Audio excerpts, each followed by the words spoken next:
Okay, I do have to say it's wonderful to see our numbers returning. I know everyone wants to continue to be safe. We all do. I'm glad that people are feeling comfortable coming back out, and it's just great to see some of your faces again. And on a personal note, I want to say that Saturday in downtown Tupelo was amazing. There were people everywhere. We had a little group from the Rotary satellite meeting that worked.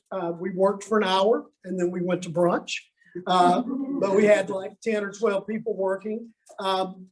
It seemed like everywhere we went, there were people already picking up, which is great.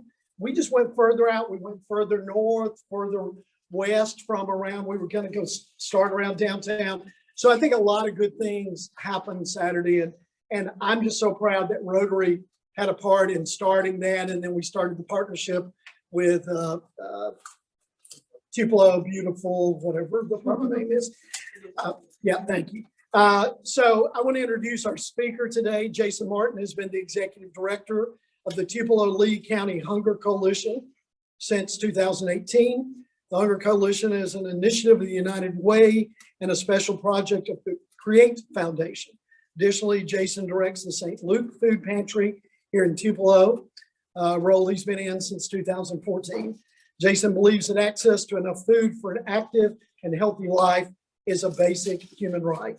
In his work with the Hunger Coalition, Jason collaborates with food pantries, hot meal services, in-school food pantries, and weekend backpack programs to improve food security in the 8-county service area, which includes Chickasaw, Lee, Etowah, Monroe, Pontotoc, Prentiss, Tishomingo, and Union counties. Jason also holds a seat on the board of the Mid-South Food Bank in Memphis, and that food bank serves a 31-county area with 18 of those counties in North Mississippi. Prior to working in the Hunger Coalition, Jason served as a youth pastor for 17 years. And I will tell you, this group could use some pastors. And was the co-owner of a land surveying business for 7 years. Jason holds a Bachelor of Business Administration degree from Mississippi State University, Hail State. His favorite hobbies are riding bikes, backpacking, and kayaking. He and his wife, Jennifer, have been married since 2000, and they have 3 dogs. Welcome, Jason, to speak to us today.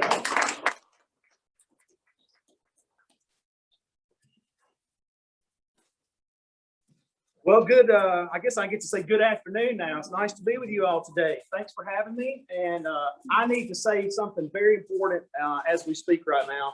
And that comes from the St. Luke Food Pantry. And on behalf of all of our board of directors, our clients, and all of our volunteers, we want to say a special thank you to the Rotary Club here in Tupelo because of your generous donation last year. I know that you all weren't able to meet like many clubs, and you deferred those dollars to our organization as a donation, and we sincerely appreciate your contribution. Those dollars will make a tremendous difference this year. One of the fortunate things I'll say about, I guess, if there is one or two that come out of COVID is because of the way that things happened in the pandemic, the food pantries were not charged a fee from the food bank for food from March of 2020 and all the way through the end of 2020. So that allowed us to, as you say, build up the coffers a little bit, which is a good thing. As this year, we're now in the midst of, at the food pantry, some major renovations and some things that we needed to do in order to better serve our clients. You know, you learn sometimes the hard lessons come in places where you least expect them. And once you get through on the other side, you say, man, I'm glad we got through that. But I'm also grateful for the things that we learned in the process. So I want to talk about some things that we learned as an impact on food, how COVID-19 had an impact on food insecurity. Next slide, please. Before I do, I need to talk about the difference between hunger and food insecurity really quickly. At this moment, nobody in this room should be hungry, basically, right? Maybe this morning when you got up, you're one of those people that says, I'm going to have coffee and I'm heading to work. I don't really do breakfast. Does anybody not do breakfast? Okay, a couple of people don't do breakfast. I've always thought you people were weird and I never have understood that. It just doesn't make sense to me. Doesn't register. I don't understand it. But I'll say this. There is a little bit more slightly chance that you felt a bit stronger hunger pain by the time we sat down to eat this meal right now. That hunger pain you're experiencing is some of the things that the children and adults and seniors in our community experience on a weekly basis. And it's difficult to understand. But the difference between hunger and food insecurity is a lack of enough food for a person to live an active and healthy life. It doesn't mean that your cabinet is completely empty, but it also means that, or it does mean that you might go to the cabinet and that morning for breakfast, you're having a little bit of leftover spaghetti from 2 nights ago. Hunger is at the very bottom. The people who are the most hungry are those at the very bottom of food insecurity. They are suffering the worst. Many of those people also have great transportation barriers, and that prevents them from accessing resources that are nearby. Next slide, please. So Feeding America, I need to talk about them just really briefly. You probably have heard of them. You've probably seen their commercials on TV, especially alongside Amazon. Feeding America is the nationwide the largest hunger relief organization with a network of over 200 food banks, which brings me to my next point. There is a difference in a food bank and a food pantry. Locally, we have food pantries. A food bank is a larger entity that supports all of these smaller entities that are doing the work in the local community. So the food bank does a lot of procuring of food through larger donors. They may work with Kroger, Walmart, Dole, just name any organization or any company that creates food, that develops it, that packages it, sells it, and they will oftentimes take the dollars that they're given to purchase food for the food pantries. And it looks like this. They're bidding on a simple item like green beans, but they're literally bidding against all of the other food banks in that region of the U.S. They put some kind of thing in the middle of all this several years ago, and so now there's this bidding competition that has to happen, which is a bit unfortunate because it does drive the prices up. But when they do purchase green beans, they don't buy a can. They don't go to the grocery store and buy them. They go direct to the provider, and they buy an entire tractor trailer load of green beans, or 2 or 3 tractor trailer loads of green beans. Thus provides the opportunity for pantries like us to buy it through them at a deep discount. Prior to COVID, our cost per pound of food was about 19 cents, and it cost us 3 cents a pound to have it delivered to our location. So that can of green beans that's on our shelf cost us 22 cents. This is the part where I always tell my audience that if you are stuck between the decision of going to the store and buying something for us versus giving us your dollar, I'll tell you, if you give us your dollar, we'll always multiply way more than you can. You can go to the store and on sale, you can buy canned vegetables, if you can find them right now, for 50 cents a can. We can take that same dollar, and because of the scaled up pricing, or the scaled down pricing, I should say, we're buying cans at 3 cents to 5 cents a piece. So your dollar right now is making more of an impact than it ever has. Now, the food bank is increasing they have a sliding scale on the cost, on the prices of things, and they're trying to get back to that pre-COVID number. It's going to take them a little while, but I understand that, and I also understand the value of your dollar. It feels good to give a can, but just know and imagine that if you give $1, you're making a bigger impact if you give us your dollar. And that doesn't just apply to the Hunger Coalition. It's food pantries. It's all kinds of groups. So I just want to share that. If you would, next slide, please. Pardon me, I got to have a sip.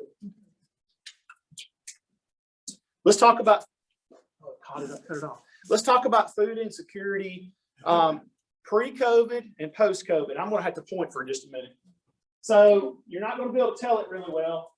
This is the pre-COVID map, and this is the post-COVID map, and this is a level of food insecurity in the U.S. Because of the graininess, you're not going to be able to tell it, but the darker color indicates the level of food insecurity and how it's risen.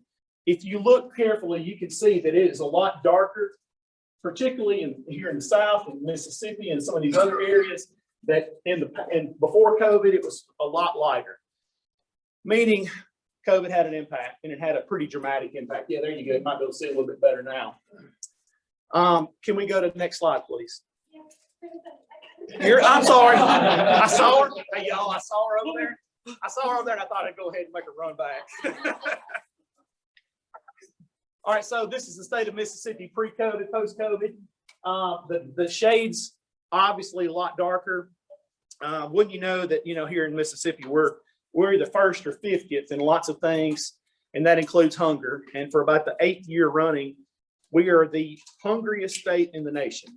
I cannot imagine why. It baffles me why we're the hungriest state in the nation, but it all boils down to economics. And it also boils down to the food that we create or grow in Mississippi that's outside of the realm of sweet potatoes and rice. We grow a lot of corn, we grow a lot of cotton, and corn goes into food things, but we don't grow a lot of vegetables. Those vegetables just don't grow in Mississippi, or it's just not profitable for farmers to do that. And so that's the reason why you see those crops produced in areas that have a little bit more of a stable, I guess you would say a stable weather environment. Next slide, please. Here's Lee County's rate of food insecurity pre-COVID and post-COVID, 15.7%, and now jumping to 20.8%. Now, this is a projection for 2020 at 20.8. They're still waiting for all the statistics to come in. But as we move to the next slide, I want to point out what was going on with us pre-COVID. You should see this steady decline that started taking place back in 2000. This is 2014, 15, 16, all the way to 18. We were having a steady decline in food insecurity, and it all started about 2009 or 10 after we recovered from the 2008 economic fall. So as the economy gets better, food insecurity goes down. When the economy's tanked, food insecurity goes up. It's real obvious, but we made a sharp move, and it hurt a lot of people. And it hurt people that you would never expect. So I'm going to talk about the food pantry in a moment as we move to the next slide and the one after that. We saw people at the food pantry, at St. Luke Food Pantry in April. They came to our organization requesting food assistance that had never been to a food pantry in their entire life. They were employees who had been laid off because of COVID. I'm sure you probably know people that were in this experience, but they had 10, 15, 30, 40 years of a career at an organization, a company that had lots of success. And then COVID made massive, just really did a lot of damage in a lot of different ways. But as it did so, I just want to say that I'm in trouble. He's up here. Well, could you just grab that mic and put it right up next to your mouth? In the back, having a little trouble here. I am. Now then. Nope. Yep. Nope. Let me see if I can turn it. Okay. I'm pausing now. Never known to be quiet that I was one that didn't have enough projection, but I'll take it. Testing. There we go. Getting louder, maybe. There we go. How about that? Nope. Yep. Yeah. I'll stand here and hold it like this and use one hand. So we saw people coming through from all these businesses where they said to us, last week I had a job and I got laid off, and I had enough money in my checking account to pay all of my bills. But after I paid all of my bills, I had no money to buy food with. I'm so embarrassed. I've never been to a food pantry before. Can you help? And so a lot of our work was not only providing food, but it was helping people navigate the services that were available. They didn't even know how to navigate what was available, didn't even know where to look. And so we spent a lot of time doing that. Pre-COVID, the St. Luke Food Pantry's numbers per month, we had about an average of 1,200 households that would come through in a month. This is pre-COVID. Our average from April until December was 1,550. But we saw, I don't know what just happened right then. We saw just an overwhelming number of people. We had one or two months where we had over 1,700 households that came through for assistance, and just really, people just really down on their luck. A lot of issues about that. So I want to talk about food pantries. There was really, back up one more for just a second. But there's three essential kind of food pantries that we deal with. So it's brick and mortar, just the standalone buildings, the St. Luke, Helping Hands, organizations like that around Tupelo. And then we have in-school food pantries, which we have 2 of those now in our area. that we've established. One of those is at Tupelo Middle School and the other one is at Baldwin Schools. They operate differently, but they still are providing food services. And then we have what's known as a mobile food pantry. Now, next slide. Those mobile food pantries provide food just like a brick and mortar does, but they do it in the parking lot of a church or a Walmart building or anything like that. The truck comes through, unloads the food. You essentially make a big line and people drive their cars through and you put food in the car. And they've been vetted just like they do in a regular pantry, but this prevents or eliminates the need for a brick and mortar. Now, there's pros and cons with both, and I'm not going to go into those, but just to give you a sense of understanding. These are the 6 major food pantries in Lee County: Nettleton's Faith Food Pantry, St. Luke, First Methodist Helping Hands, Salvation Army, the Emmanuel Kojic Church, and then Jericho Bread of Life, which is up in Guntown. They sit right on the county line between Union and Lee, and they serve families from both of those counties. Next slide, please. Our in-school food pantries, as I mentioned, at Tupelo Middle School, that one's sponsored by this former CLI Jim Ingram group. And then the Baldwin Bearcats one is supported by the Orchard Northside. That particular pantry serves families after school the 3rd Thursday of the month. Those families drive through the line to get their food and get a food box just as they would if they went to a food pantry. Prentiss County, particularly, is our next target environment for the Hunger Coalition. We just recently added all the other 7 counties of United Way to our list. We previously had only Lee County that we were serving, and then we added that list that Tom listed earlier. So we're starting to really stretch out into the Northeast Mississippi community. Next slide, please. So mobile food pantries, this is the first one that we've installed. It's at the Anchor Church in Verona, which is the old former First Baptist location. And they distribute once a month, and they do it right out of the parking lot of the church and serve about 300 families. We're getting ready to install another one of these. It's going to be in New Albany. And this method of food pantry allows us to quickly get food into a community without having to go through the brick and mortar process.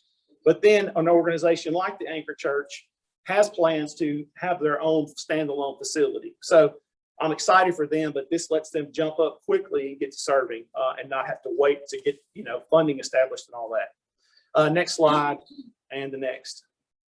So, and one more. Hot meal services, and another one. Sorry, and I keep going until you get to that list. One more. There we go. So hot meal services are Meals on Wheels, the Salvation Army, and Saints Brew. These provide vital hot meals, and I need to add the 4th one. We just had a 4th one that came online this weekend called Mobile Manna. It is sponsored by Wesley United Methodist Church, and they are supporting a hot meal, but not just a box lunch. They actually, this weekend, they had chicken and biscuit and gravy. They had chicken and waffles. They had shrimp and grits. Wow. They had sticky buns, and they are putting food out that is restaurant quality so that the folks that are experiencing food insecurity might have a nice treat occasionally. So they're going to move around and do that in different communities. So this past weekend, they served at the Tree of Life, and they had 108 people that came through and got a plate of food that day. Outstanding organization that's coming up. The Hunger Coalition has supported them just recently with a grant for $5,000, and we are working to do more of these kinds of things all throughout our community. So you know what Meals on Wheels does. You know that they have a pretty good waiting list, but they also just recently are taking 25 people off the waiting list and have 2 new routes starting. So I'm really excited for them. That happened because of some funding that they were able to get through Create and some other organizations that's making a big difference. And then you know about Saints Brew that's operated out of All Saints Episcopal Church. They have a breakfast ministry 5 days a week. And I think they're serving between 60 and 80 plates per day. Next slide, and then you'll have to go through several clicks, please. Okay, weekend backpack programs. This is, and I know you've probably heard about these, but I want to touch on them really quickly. Weekend backpack programs are the programs that students receive a bag of food over the weekend that might not normally have enough to eat over the weekend. So this program started years ago before the Hunger Coalition ever got involved. There are several of those, but the two main ones were the Junior Auxiliary and the First United Methodist Church. And they started serving I don't know what their numbers were to start, but now collectively, all of these organizations are probably serving about 1,400 weekend bags or children each week.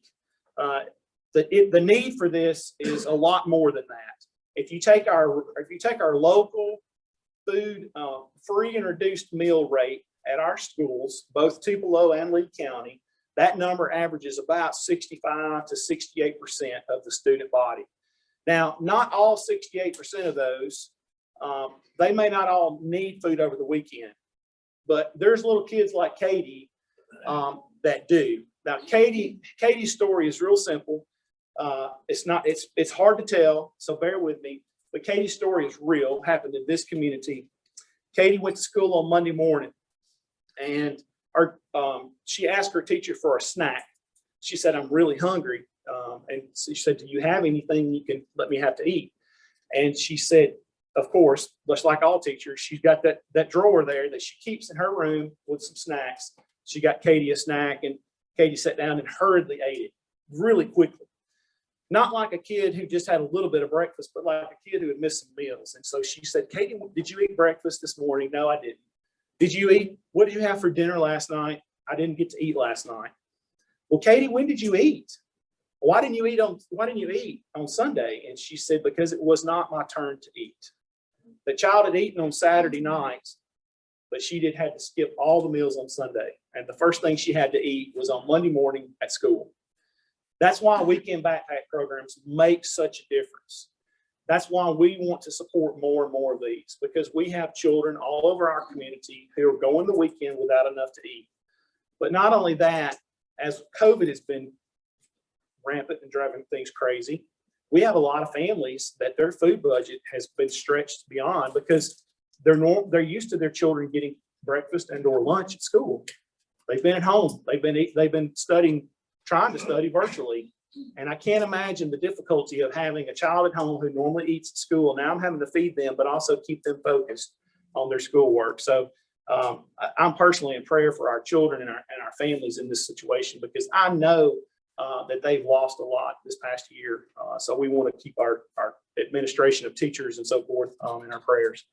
Let me ask you to go to the next slide, please. So one of the places where we found gaps in services was at our local Head Starts. You know that our Head Starts are those organizations, the children that go there are 3 and 4 years old, and they are vetted prior to attending. Those children, when they go to public school, automatically qualify for free and reduced meals because they've already met the vetting requirements. They don't automatically sign them up, but they meet those criteria, which means they meet the criteria and need for a weekend backpack. It's not really a backpack. That's just what we call it. It's a brown bag about a little bit bigger than a lunch bag. But those backpacks of food contain, 2 or 3 breakfast, lunch, and dinners, and some snacks for those kids throughout the weekend. It's a supplement. It's not intended to completely replace what the child eats over the weekend, but it's designed to help the families have more to eat. So if that child has their food that they can eat over the weekend, then maybe they can get by with the other things they have. But we found the gaps in the services. There were none of the Head Starts that had a weekend program. So that's the place where we attacked and did our first bit of work. We now have 4 of the 5 Head Starts in Lee County covered with a group that's providing weekend food to them. We have a new partner, but we hope it's coming on board soon in Verona. It's probably going to end up being the next school year before they get going. But that group will then finish out Lee County, the 5 Head Starts that are in Lee County. So I'm excited about that. You see on the list here the different organizations supporting the different ones. So I'm going to ask Jenny a real big favor, because I forgot to do this. Can you go back to the slide that says state? And I want to talk about Grow the Good for a moment. I have a couple minutes here. Is this working? Maybe. Almost. Keep going. 1, 2, 2 or 3 more. Right there's good. No, back one more to the Mississippi one. Right there. Okay. I have provided to you in front of you a flyer. I want to draw your attention to that. Grow the Good. The Hunger Coalition works with lots of different organizations to accomplish the different mission areas that we have. And one of those is the American Heart Association. And so they have a campaign that they have started, and we're partnering with them to establish healthy food incentives for SNAP recipients in the state of Mississippi. That's a mouthful. But here's the essence of a SNAP incentive. A SNAP recipient, everybody knows what SNAP is. That's food stamps. It's the old food stamps. It's now called SNAP. It's a supplemental nutrition assistance program. A SNAP recipient goes to the grocery store, and with healthy food incentives in place, their dollar of groceries or produce or any produce, fresh fruits and vegetables at a participating grocery store doubles. So if they take a SNAP dollar in there to buy it, they don't get just $1 worth, they get $2 worth. So there's been a program in place, legislation that we're trying to get passed, and I think it's been killed in committee this year, but it will be reintroduced next year to create SNAP incentives. I want you to look at the back where it says what it means to grow the good. And I want to point out a couple of quick things just to help you understand how SNAP incentives will. So that first section there, SNAP incentive programs will grow the economy, especially local businesses, encouraging Mississippians to shop small. So for every $5 spent on SNAP incentives, it generates $9 in economic activity. Next one down, SNAP incentive programs will grow local agriculture, helping farmers markets thrive. Some of our farmers market here is a little different. We don't see a lot of people that are low income shopping there, but some of the farmers markets in the Delta and places like that is where people go to stretch their dollars. And so if they had SNAP incentives to go there, it would help them stretch their SNAP dollars even further. SNAP incentive programs will grow healthy Mississippians. Imagine if no longer people are shopping in the middle of the grocery store where everything comes in a box and a package, and they start shopping on the outsides of the grocery store where the fresh fruits and vegetables and fresh dairy and fresh meat are located. People get healthier. They stop introducing so much packaged product into their life, and they have the opportunity to hopefully not have to go to the doctor as often. Maybe they might reduce their diabetes because they're no longer getting a honey bun, but they're getting maybe an apple instead. That's the idea behind healthy food incentives. I just want to share this information with you. Take a chance to read it. There's a lot of information there. There's a website that you can go to about Grow the Good. And I just want to say that healthy food incentives for our Mississippians will make a drastic difference in their lives and also in Mississippi itself. We might get to move away from being the hungry state in the nation if our legislators will pass this legislation. Last thing I'll share with you as we go to the end is two last things. 1 in 5 adults in Mississippi struggle with hunger. 1 in 4 children struggle with hunger. And 1 in 7 Mississippians receive benefits from SNAP. That's 455,000 Mississippi residents that are participating in SNAP incentives. Lastly, I'll just say how to get involved. And for us, it's about your financial support, which you have done before, but it's helping us spread the word about who we are. We want to raise awareness. We want to raise the level of awareness about hunger and food insecurity in our community. And we want to ask you, if you have the opportunity to volunteer, that you do so. If you have the opportunity and some extra funds and that stimulus money's burning a hole in your pocket and really you don't need it and you want to make a donation, then we'll certainly take your funds that way. But finally, the biggest thing you can do is to advocate for us and for Mississippians to no longer be hungry. Help our organizations grow so that they can serve the most people and the most needs.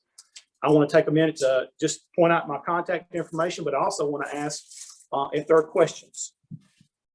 Jason, talk about funding. Where's it come from? How much is there? For the Hunger Coalition? Yes. The Hunger Coalition is funded in multiple ways. We receive grants from several different places, including the American Heart Association for this past year and this upcoming year. The Create Foundation has been our primary support and funding organization. They helped us to get started, and we were birthed out of the Tupelo Lee Community Foundation, which is the Lee County affiliate of Create. That's where the Hunger Coalition started back before I got involved. It was in about 2017 when those conversations started happening. But I also write grants to lots of other organizations like No Kid Hungry.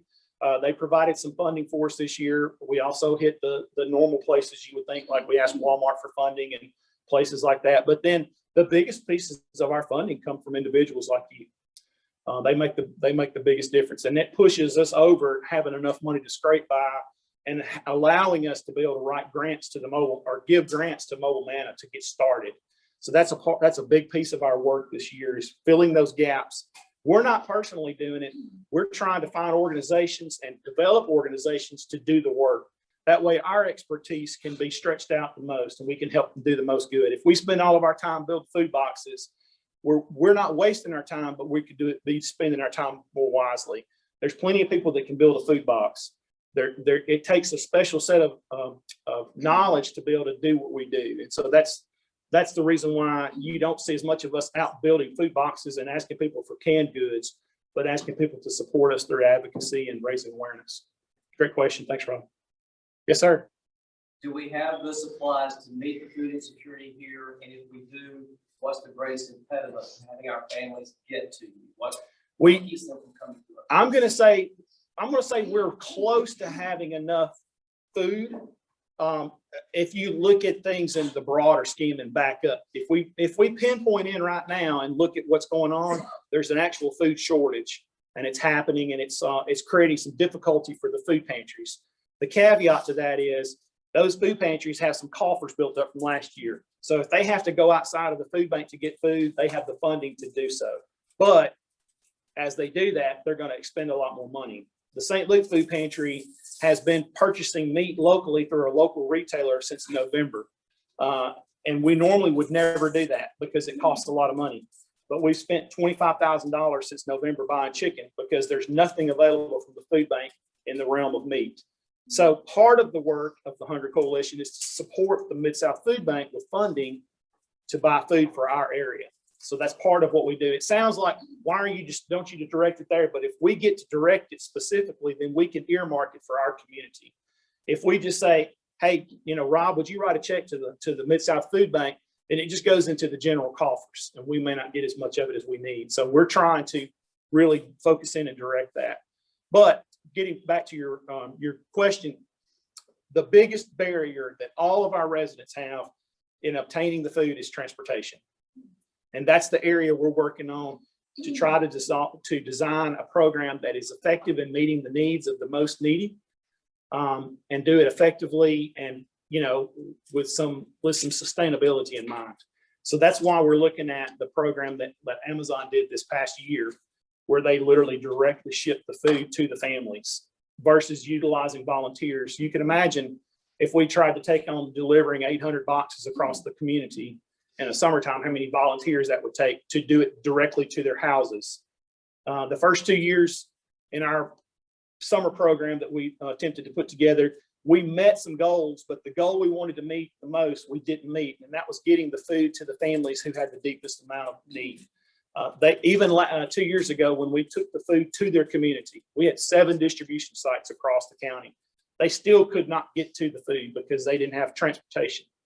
So that's the biggest head scratcher for me. How do we meet the needs of the people who have the most transportation barriers? Yes, sir. And maybe it's with your website. If someone wanted to make a personal donation, what is the easiest way to get it directly? Go to the website, hit the donate button. That's the easiest thing to do. Or if you're not an online giver, you can write a check and then you can mail it to us. It'll go through Create Foundation. They're our holder of funds, and so that's how that works. I'm an employee of United Way, but the funds for my salary come through Create through the Hunger Coalition's special account. And also, do you see, Southern people, or I guess all people, are prideful? Do you see pride getting in the way of hunger relief? Absolutely. We were just talking about people that never had to do that before. It is very hard to go and ask for food help. It's sometimes easier to go get other things, but asking for help with food is one of the most sensitive areas for people, and a lot of people have a really hard time in asking for help. And so one of the things that we try to, and most all of our organizations do this very well, but just to be compassionate and non-judgmental. So when you see the really nice car in the line at the food pantry, drop your judgment because you have no idea the circumstances. That might be a borrowed vehicle and it may be getting ready to repo it.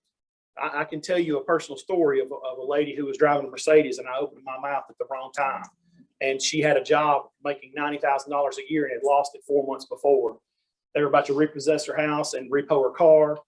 Everything was going bad in her life, and the only thing she had was that car, and they were about to come get it. And so you never know. Anybody else? Yes, sir. When you give out a monthly food box, Certainly. how much of the month does that box actually supply? And it depends on the family, and it depends on the organization. And here's the reason I say that. There's not a set standard. There's some guidelines, but it's kind of loose. So some of our organizations hover around 45 pounds of food per family. Some of our organizations build boxes custom to the family size. And some of our organizations give specifically that one, all right, here's the box, and if there's 2 or 10, that's how much you're getting. So it varies drastically, anywhere from 3 to 4 days up to a week and a half. It just depends on where they go. A lot of the folks who are in pretty good need and have transportation will go to more than one food pantry because they know that what they're getting from one's not enough. So don't tell the food pantry people about that. They know it, but they don't like it because they think that people are double dipping, which really they're not. They're just trying to get enough food to survive. When you mentioned Amazon, I know Amazon has that smile thing. Yes, ma'am. And I do Meals on Wheels, but are you on that Amazon or you just go straight to Meals on Wheels? We're not on Amazon because we're not a unique nonprofit. We fall under Create United Way, so we don't have that ability to receive donations through Amazon Smile. But when I was speaking of Amazon, they partnered with Feeding America this past summer to deliver food boxes directly to people in communities that were affiliated or closely geographically associated with the food bank. So I don't know how many thousands of boxes they did, but it was amazing. It was one way that a company like Amazon, in the midst of them thriving and in a pandemic, are able to give back to the community. What about Kroger? Because you can designate. I haven't heard of Kroger doing that, but Kroger is directly connected to the food bank. They make massive donations throughout the year. They give a lot of food, direct food to the food banks and to the food pantries, and they also financially support the food bank. So Kroger's major hub is in Memphis. So there's somebody from the Kroger board that sits on the food bank board. Yes, ma'am. Yes. Will you share how many pounds of food Lee County gets through the South Food Bank? I'll try. Let me speak to it from 2 food pantries perspective, because I can't speak for all the rest of them. St. Luke distributed last year about between 750 and 900,000 pounds of food, and 99.5% of that came from the Mid-South Food Bank. That 0.5% came from donations and from USDA. We get USDA food, but it's a small amount. You know, on a weekly basis, we'll distribute 15 to 18,000 pounds of food, and we get about 7,000 or 8,000 pounds of USDA a month. So it's just a drop. The Nettleton Food Pantry distributed probably close to 1 million pounds or more this past year. So I would say that there's probably 3 million pounds of food coming out of Lee County. I will pat ourselves on the back on this.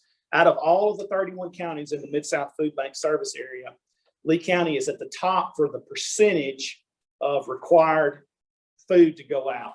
So the Feeding America establishes you have to meet this certain percentage, and it's pounds to food insecurity.